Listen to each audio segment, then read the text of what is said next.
¿Ya lo tenemos? Vamos a darle observación a la palabra de Dios. Capítulo 6, versículo 28. Entonces le dijeron: ¿qué debemos hacer para poner en práctica las obras de Dios? Respondió Jesús y les dijo: esta es la obra de Dios, que creáis en el que Él ha enviado.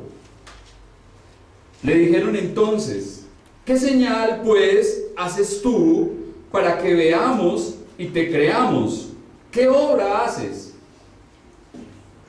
Nuestros padres comieron el maná en el desierto, como está escrito: pan del cielo les dio a comer. Amén. Lo primero que observamos en este pasaje es que cuando nuestro Señor le pidió a estas personas trabajar por la comida que a vida eterna permanece, inmediatamente ellos pensaron en obras, en qué podían hacer, en qué podían poner en práctica, qué podían realizar por su propia cuenta. ¿Qué debemos hacer para poner en práctica las obras de Dios? Hacer, hacer, hacer. Era su idea con respecto al camino a Dios, el camino al cielo. Y fue una pregunta paralela a la que hizo el joven rico. ¿Recuerdan? Este hombre que tenía un concepto demasiado alto de sí mismo se acercó al Señor y le dijo: Maestro bueno, ¿haciendo qué cosas heredaré la vida eterna?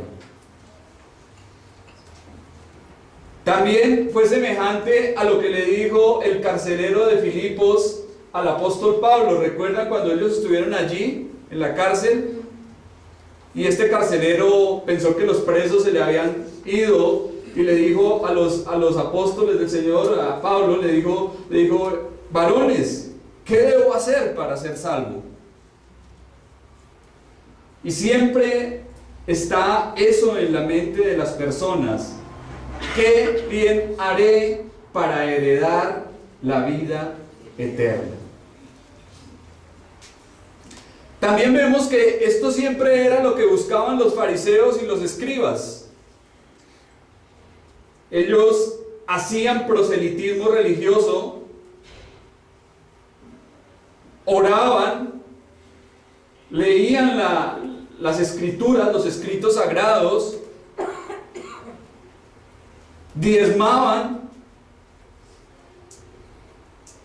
hacían muchas cosas, ayunaban, tenían una fachada de piedad. Y esta es la pregunta que siempre hace la religión: ¿qué debemos hacer para cumplir la voluntad de Dios? ¿Cómo podemos ser nosotros aprobados delante de Él? ¿Qué cosas debemos hacer? Y vemos que mucha gente hace largas peregrinaciones, otros hacen votos, otros ayunan, largas oraciones. Ahorita en la semana que viene muchos toman látigos y se flagelan, golpean sus cuerpos, pensando que haciendo esto son agradables a Dios. Otros hasta se crucifican en algunos países. Y la gente: ¿qué debo hacer para agradar a Dios? Y todo esto son puras invenciones de hombre tratando de esforzarse para poner en práctica las obras de Dios. Pero me gustó algo que encontré que dijo Agustín de Hipona: las buenas obras, como las llaman los pecadores, no son más que pecados espléndidos. Toda buena obra que el hombre pueda hacer, motivado en sí mismo por su autocomplación, todo lo que el hombre puede hacer simplemente es vanidad delante de Dios. Y nosotros sabemos por la palabra que todas nuestras justicias son delante de Él como trapos de inmundicia. No hay nada que nosotros podamos hacer para agradar a un Dios santo. No hay nada que nosotros podamos hacer para alcanzar la salvación de nuestras almas.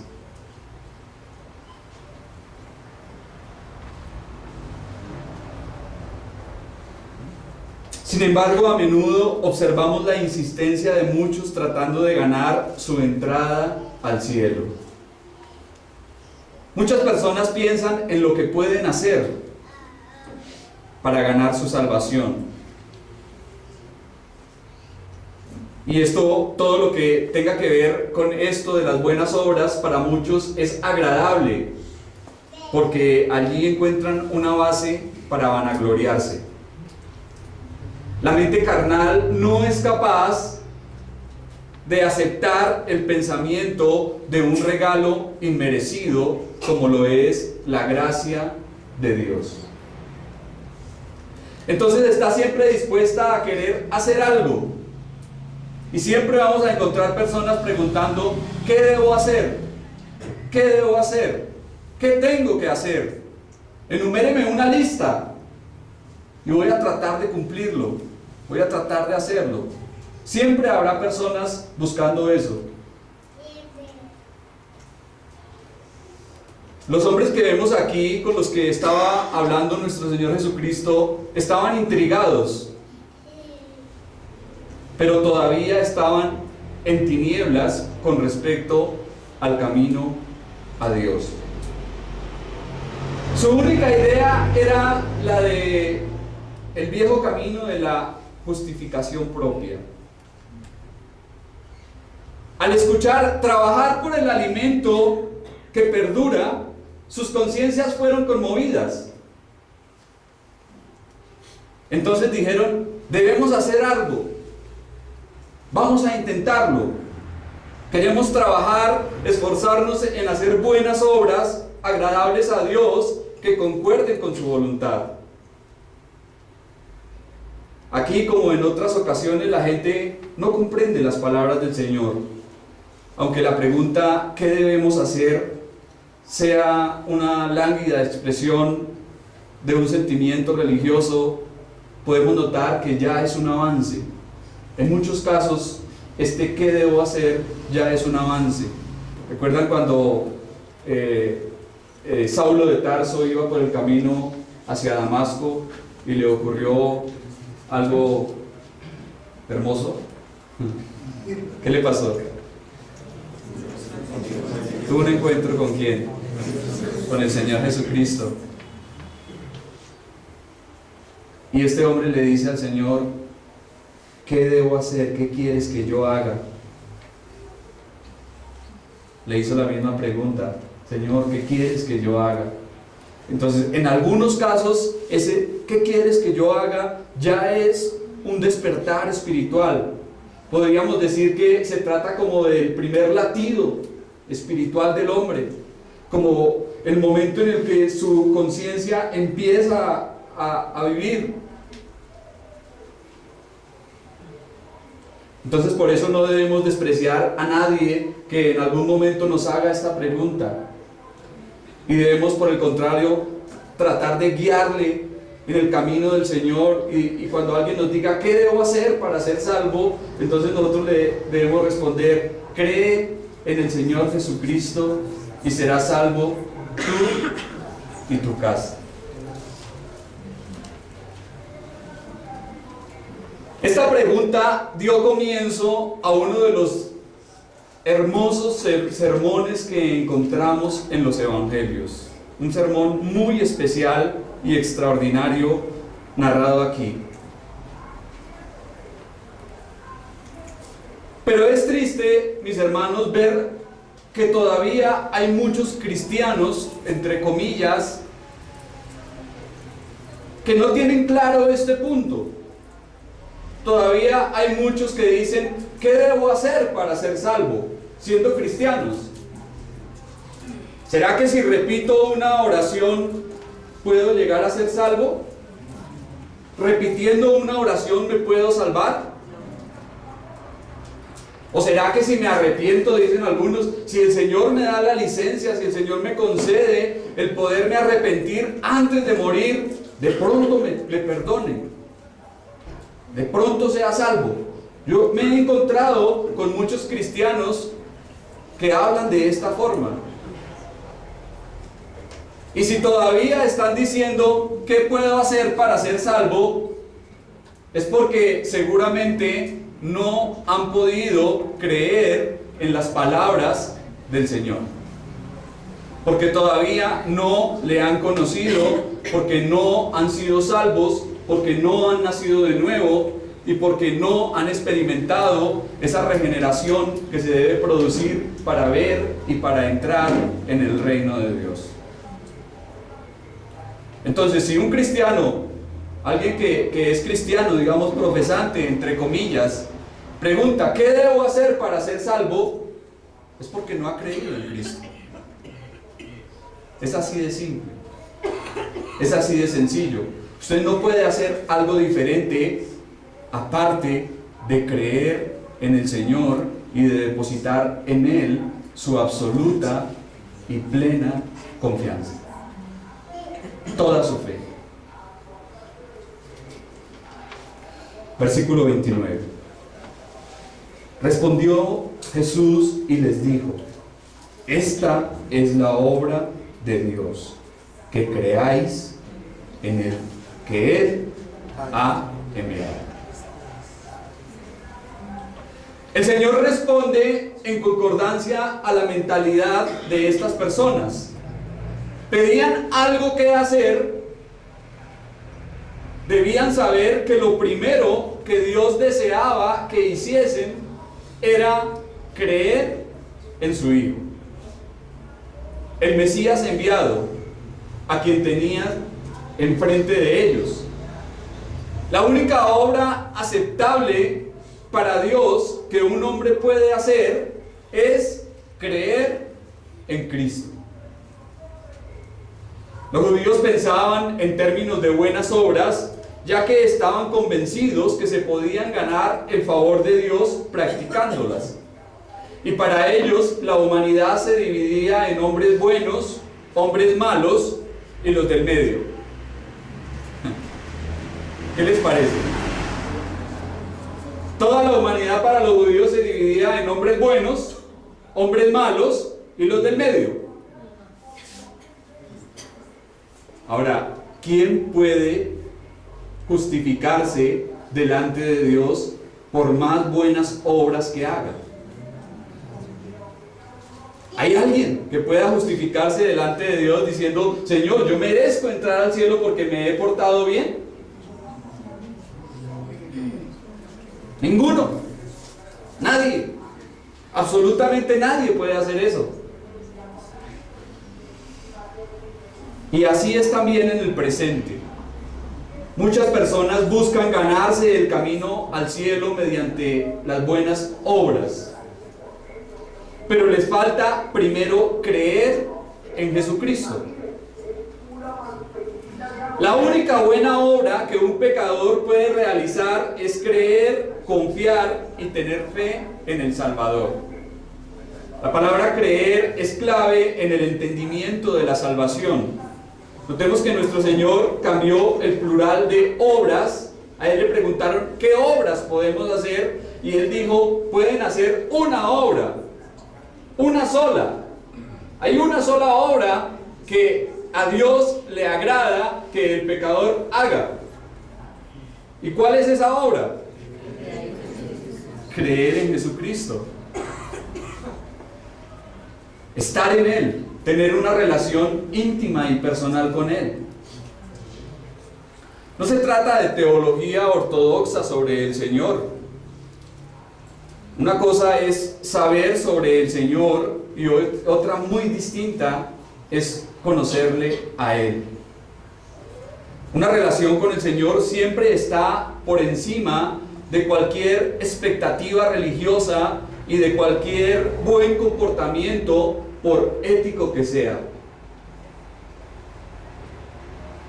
Es paradójico e inconcebible para muchos que la única buena obra requerida no implique ninguna obra, ningún trabajo, nada que hacer distinto a creer. La fe está en el umbral de toda obediencia aceptada por Dios. Es la mayor y la más grande y la única obra para ser justificados ante Él. El apóstol Pablo dijo en Romanos 4 que el creer está muy lejos de ser una obra, porque es exactamente lo opuesto. Y dice Pablo allí: al que no obra, sino cree en aquel que justifica al impío, su fe le es contada por justicia. Hay una mala noticia para todas aquellas personas que consideran han obrado bien.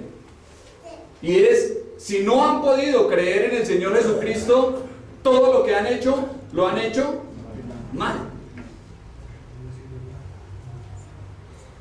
Por buenos que hayan sido, por fundaciones que hayan empezado, por gente hambrienta que le hayan dado comida, gente desnuda que le hayan dado ropa, todas esas obras delante de Dios, si no se ha aceptado la única obra que es creer en Cristo, no sirven para nada.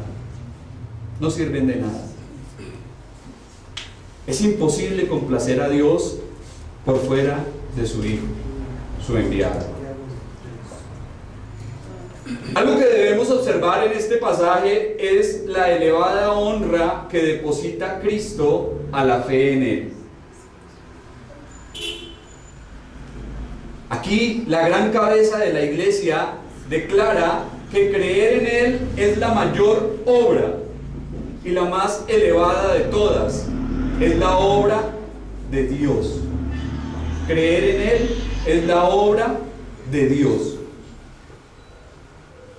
Un hombre no es nada hasta que no ha creído en el Señor.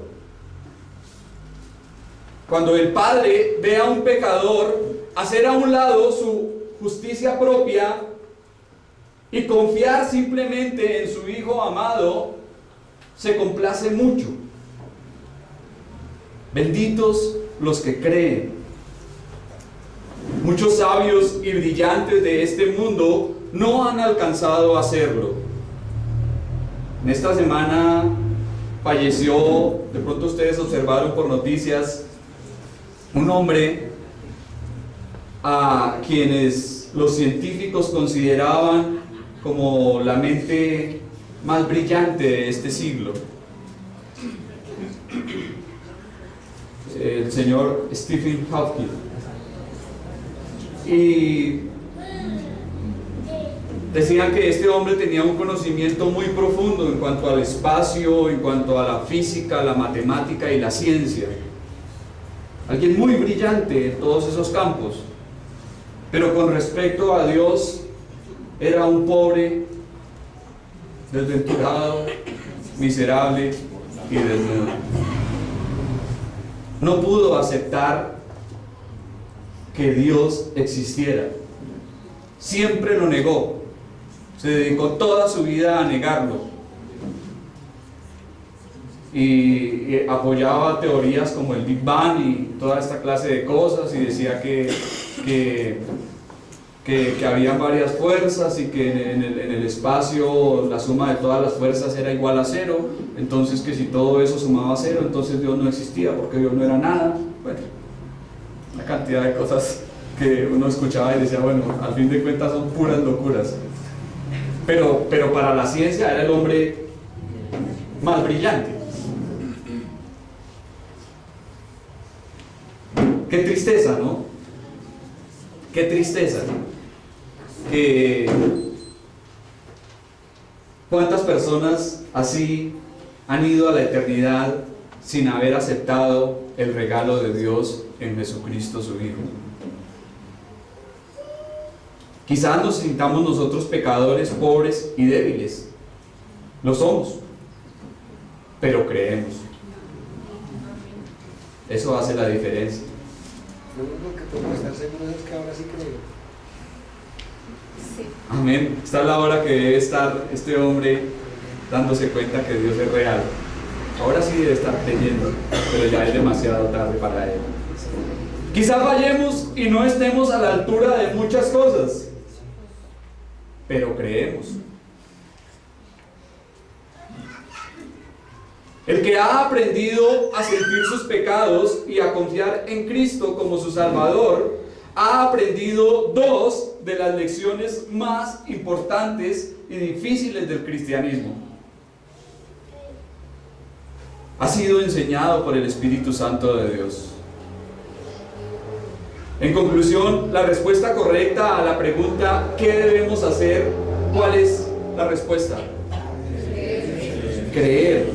¿Pero creer solamente? ¿Creer en quién? En el Señor, creer en Él. Vamos a ver ahorita la diferencia que existe entre creer solamente y creer en. Son dos cosas distintas. Un hombre al morir, esta es una ilustración, no lo estoy sacando aquí de la palabra, sino es para que ustedes tengan una idea. Un hombre al morir llegó al cielo y se encontró con un ángel fuerte quien le preguntó: si deseas entrar en este sitio, debes tener 100 puntos. El hombre, muy emocionado, respondió: fácil, empecemos. Yo iba a la iglesia todos los domingos. Muy bien, tienes un punto. Yo oraba todos los días, hacía mi devocional en la mañana, en la noche. Muy bien, tienes otro punto. Yo visité a los hermanos cuando estaban desanimados y yo les hablaba del Señor y iba allá para animarles. Muy bien, tienes otro punto. Yo visité a los enfermos en los hospitales, yo ayudé a la gente cuando estaba en necesidad. Muy bien, tienes otro punto. De pronto, repentinamente, este hombre meditaba y recordaba y se esforzaba en su mente y decía algo y le decía: ya lo dijiste. Y seguía esforzándose, pero todo era en vano. Entonces, después de mucho tiempo ya preocupado, dijo: ¿será por la gracia de Dios y porque he creído en su Hijo Jesucristo? Y aquel ángel le dijo: bien has dicho, tienes 100 puntos.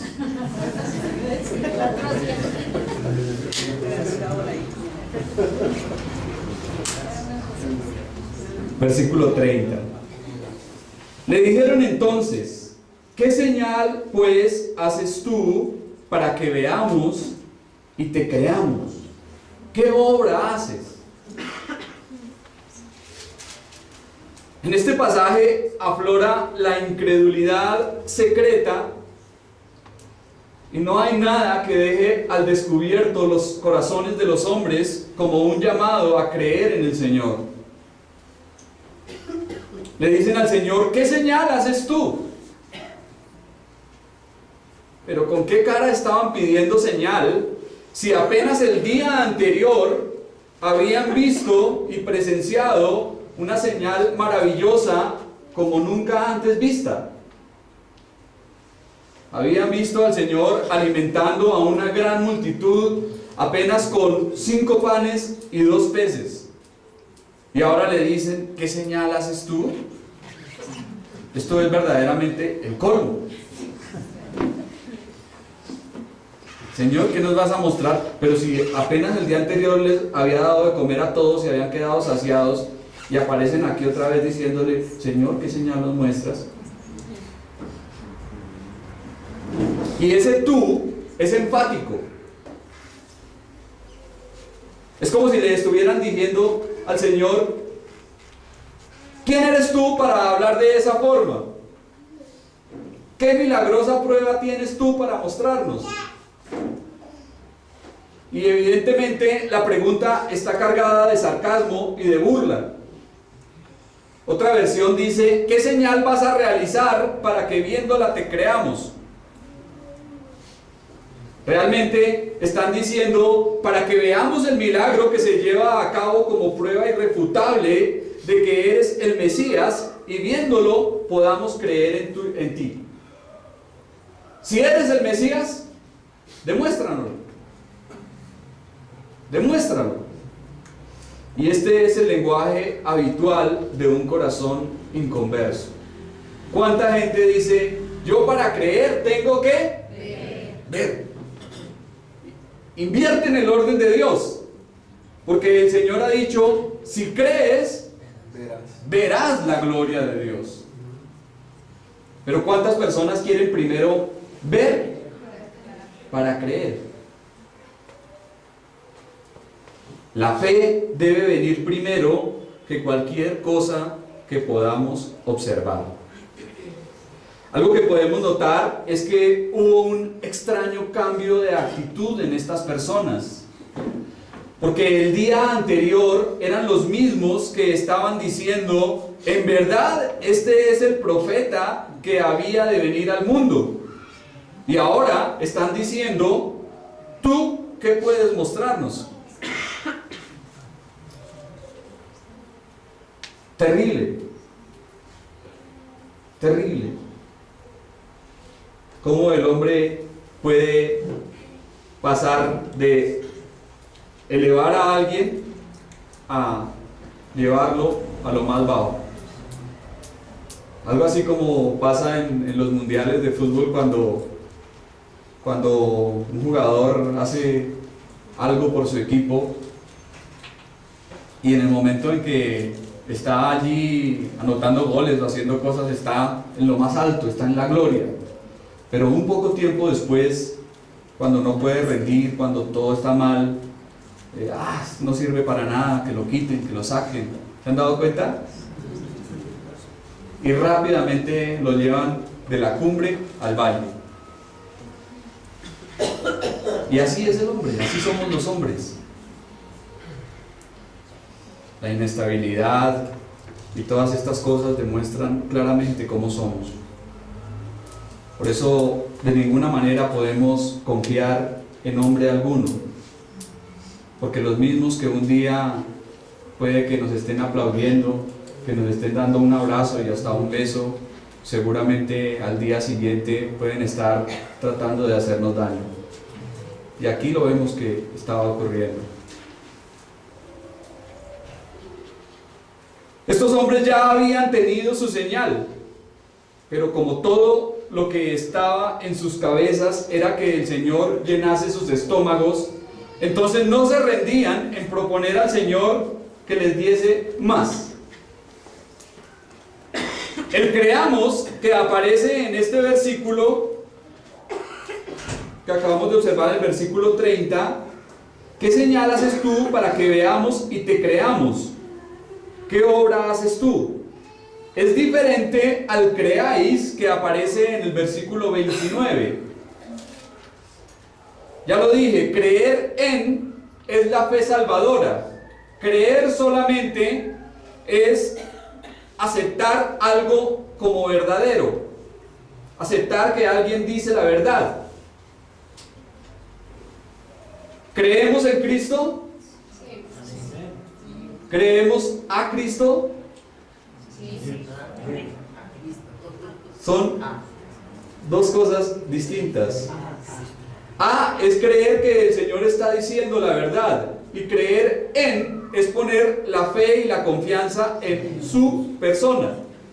¿Creemos lo que Juan nos está diciendo? Sí. ¿Creemos en Juan? No. No creemos en Juan para nuestra salvación. ¿Sí? Creemos que Juan nos está diciendo la verdad por lo que nos está relatando acá en su evangelio. Pero nosotros creemos en Cristo. ¿Qué obra haces? Aquí el pueblo se encontraba igual que Israel en el desierto. Después de salir de Egipto, los hombres tienen una memoria a corto plazo y una larga disposición para olvidar lo que Dios ha hecho por ellos. Después de presenciar las plagas, las muertes de los primogénitos, el cruce del mar, ¿recuerdan? Ese milagro extraordinario cuando iban allí de la mano de Moisés y llegaron a un punto en donde se encontraron en un callejón sin salida, el mar enfrente y los egipcios viniendo por detrás. Y Dios, dice la Biblia, que abrió el mar y pasaron como por tierra seca. Después de haber visto cómo el agua se detenía, así como si hubiera un muro invisible que la sostenía mientras ellos cruzaban. Después de haber presenciado la columna de nube y de fuego en las noches, después de haber visto cómo sus ropas no envejecían ni sus calzados se deterioraban durante estos 40 años, después de que vieron salir agua de la roca, llegó un punto en donde se cansaron y le pidieron a Dios que les mandara carne. Querían carne y Dios les envió carne al campamento. Después de haber visto todas esas cosas, llegaron a un punto en donde dijeron, mejor estábamos en Egipto.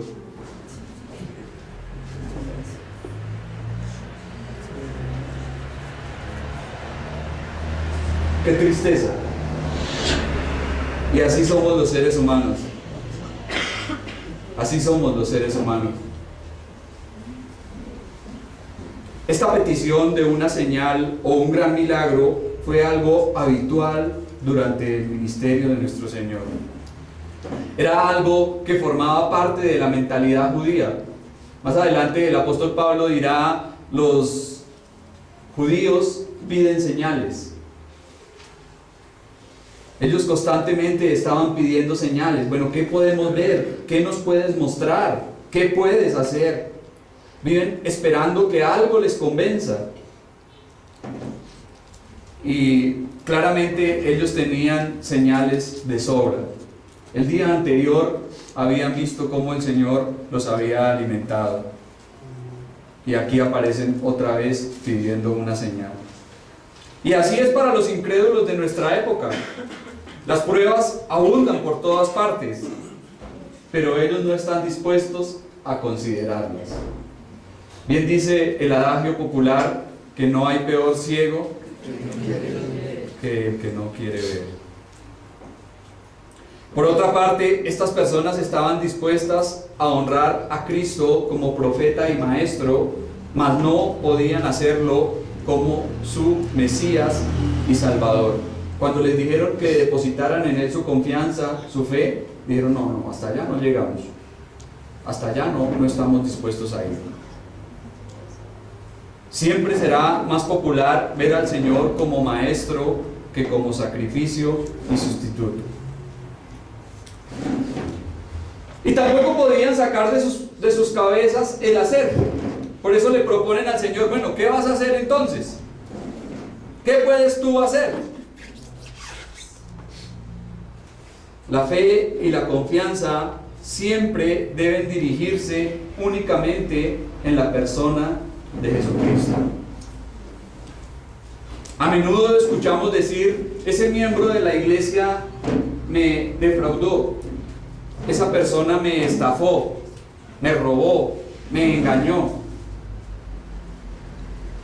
No vuelvo por allá, no quiero saber nada de esa gente. ¿Lo han escuchado?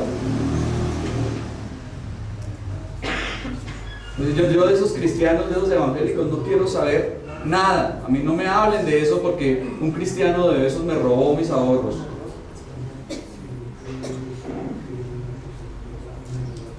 Si la persona tiene realmente su fe puesta en el Señor Jesucristo, tiene un ancla firme que le sostendrá en la hora de la prueba y de la tentación. Estamos llamados a confiar y a creer solamente en el Señor, no en ninguna persona, no en ningún hombre, no en nadie aparte ni distinto a Él. Y por cierto, si tenemos fe en los hombres, sufriremos grandísimas desilusiones. Versículo 31. Nuestros padres comieron el maná en el desierto, como está escrito: pan del cielo les dio a comer. Esta gente todavía seguía pensando en la comida. No podían sacar eso de sus cabezas. Al hablar de esta forma, están insinuando la inferioridad del milagro de Cristo comparado con lo sucedido en los días de Moisés. Recordaron el milagro del maná en el desierto y trajeron a colación que cuando Moisés reclamaba la confianza de los padres, les daba de comer, les daba pan. Citaron el Salmo donde está escrito: pan del cielo les dio a comer. Implicando con ello que Moisés había hecho descender comida del cielo y había sucedido no solamente en una ocasión, sino por 40 años. ¿Qué opinas? Bueno, si tú eres verdaderamente quien dices ser, pues aliméntanos otra vez. Síguenos dando la comidita.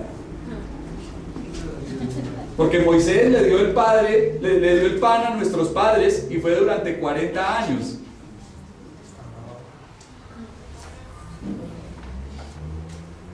Y no a miles, eran millones. Los que andaban en los días de Moisés en el desierto no eran miles, sino millones.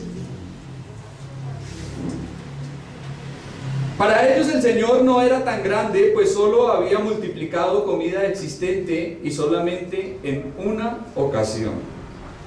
Es como si dijeran: la señal que has dado no es tan grande como la que ofreció Moisés a nuestros padres cuando les dio de comer pan del cielo. ¿Por qué habríamos de creer en ti? ¿Qué pruebas tenemos de que eres un profeta mayor que Moisés?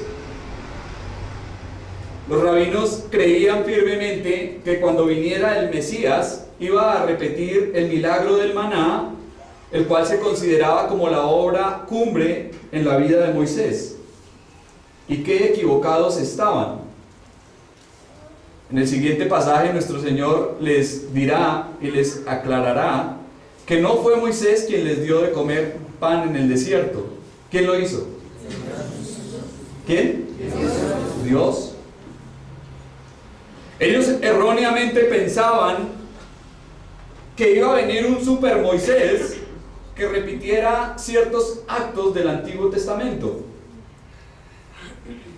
Y algo que debemos resaltar aquí es lo propensas que están las personas a siempre mirar hacia los tiempos de sus padres. ¿Cuánta gente, cuando se les indica el camino de la salvación, se remontan a sus padres? Dicen: es que mis padres fueron así, es que mis abuelos eran así, por tradición se ha hecho de esta forma, en mi familia siempre ha sido así, nosotros hemos creído así. ¿Han escuchado esto? Sí. Constantemente la gente hace mención de esto. Pero ¿qué importan los antepasados cuando no son un ejemplo de confianza en el Señor? Cuando no han vivido en la fe de Cristo,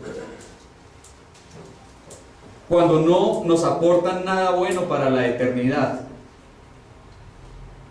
¿De qué nos sirve? ¿Cómo haya sido nuestro abuelo, nuestros bisabuelos, si realmente ellos vivieron una vida de pecado, perdida y aparte de Dios? ¿En qué nos puede eso servir o ayudar? En nada. Por otra parte, podemos ver el conocimiento que esta gente tenía de las Escrituras. Mire que citaron la palabra, citaron el Salmo. Y esto nos indica que tristemente se puede hallar cierto y hasta mucho tipo de conocimiento de las Escrituras en un corazón incrédulo. Aquí lo podemos ver claramente.